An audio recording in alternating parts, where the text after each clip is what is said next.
Hello viewers, thanks for checking out our channel. We're here with a new, interesting video about rich entrepreneurs in cars compilation. We hope you like our videos and pass them along to your friends. So let us start our video. And what became of the Ducati Sport 1000? Another model of motorcycle that has achieved legendary status is the Ducati Sport 1000. In the blockbuster movie TRON, the vehicle that successfully evaded capture by the authorities was a Sport 1000. The power of the bike, as well as its maneuverability, were displayed in the film. The special effects had an influence on how its skills were changed. The public's interest was awakened as a result of the action movie, which helped pave the road for further accomplishments in the industry. In any case, in terms of how Ducati was concerned, unfortunately, the Sport 1000 did not meet the goals set for it in terms of sales. In any event, any collector who has a Sport 1000 tucked away in their garage can be certain that they have a bike that is deserving of admiration from their peers. You may still be able to get your hands on one of these once rare motorcycles, despite the fact that Ducati has discontinued production of its Sport 1000 model. The birth of a motorcycling icon. Before diving into the circumstances that led to the abrupt cessation of production of the Sport 1000, we begin by analyzing its extensive history. The year 2004 marked the announcement by Ducati that the company would enter the market. Later on in the same year, the bicycle was made available for purchase. In this edition of Drive Mag Riders, we learn about the inspiration behind the design of the Sport 1000 and the ideas that led to its conception. The race in 1973 was won by Paul Smart, who was riding a Ducati 750 SS. The Paul Smart Limited Edition Sport 1000 is an accurate recreation of the machine that he used to win the championship in 1972. It is a hybrid of the bike he won on in 1972 and the 1971 Ducati 750 grams T. The Sport 1000 is an improved and modernized version of the previous model. The styling of the bike is best characterized as a sport classic. It is in the neoclassical style and evokes memories of the Ducati motorcycles that were popular in the 1970s, making one feel a warm and fuzzy sense of nostalgia. Several Ducati Sport 1000 variants.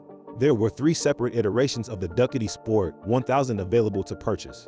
The Ducati Sport Classic 1000 is available in a few limited edition special models, including the GT, the Paul Smart, and the Sport Classic. These early aberrations can be used to trace all future branches of the family tree back to their point of origin. Each fork was styled in a manner that was reminiscent of a well-known motorbike from the 1970s. According to Motor Biscuit, the engine that powers the Sport 1000 is distinct from the 750 model that served as a model for its development. The engine capacity of the brand new motorcycle is 992 cc. It was possible to generate 92 horsepower in total. The design of the Desmodromic valve air-cooled twin engine has been maintained. Features of the Ducati Sport 1000. The 750 only had a 5-speed transmission. The 750 had a 6-speed transmission instead. This is another difference between the 750 and the 750 from the 1970s. The latter model's engine was equipped with fuel injection and Sachs shocks that were adjustable in 3 different ways. The Sport 1000 from Ducati was designed with a trellis frame and upside-down Marzocchi front forks, both of which contributed to the bike's superior handling. The GT Touring version's clip-on curved handlebars helped achieve a low center of gravity, which contributed to the bike's nimble handling, as demonstrated in the movie TRON.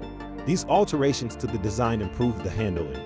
The first step in the progression of the Sport 1000 was taken in 2007, when the Cafe Racer version of the bike went from having a dry clutch to a wet one.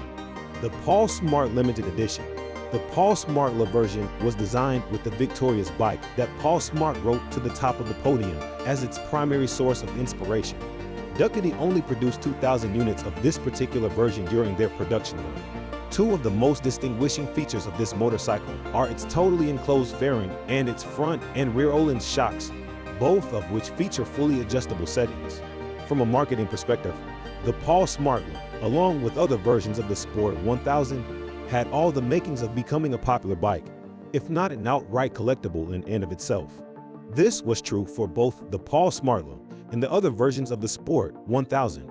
This was the case with all models of the Sport 1000, including the Paul Smart and the other variations. During the course of production, the response from the general public was not as positively received as had been thought to be the case. The number of sales did not live up to the anticipation that Ducati had for the level of success that a retro bike would achieve in terms of its appeal. 2010 was the final year that the Ducati 1000 model was produced by the company. Around the year 2010, customers' tastes in antique bicycles changed in a surprising way. Why was the Ducati Sport 1000 not able to captivate its audience? Motorcycle News conducted an examination of the brand new motorcycle, the Sport 1000, and the journal claimed that the motorcycle received an overall score of 4 out of a possible 5 points. The Sport 1000 was a breathtaking motorcycle that displayed excellent craftsmanship throughout its entirety. Despite the fact that it was full of sparkle and elegance and had a reputation as a movie star, there were a few drawbacks to it. After the reviews of the Sport 1000 were published, it became abundantly clear that the Ducati 1000 was not the best option for transportation throughout the entirety of the year. This realization came about as a result of the publication of the reviews. It also did not meet the requirements necessary to be considered a real sport bike. Neither of these things were true. In spite of the fact that it was perfectly balanced, riding it for extended periods of time resulted in a lot of discomfort. It is feasible to make an argument for or against the Sport 1000 by taking each individual issue into consideration. The bicycle was not overly heavy. It had precise steering, and both the brakes and the suspension were of the highest possible quality. This was a positive aspect of the bicycle. One of the drawbacks that has been brought up the most frequently is the fact that the bar on the GT is quite high, in addition to the fact that the Paul Smartla has a heavier feel to it and is more difficult to turn.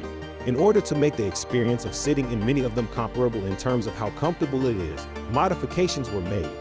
Thank you for watching our channel. For more videos, like, share, and comment on our videos.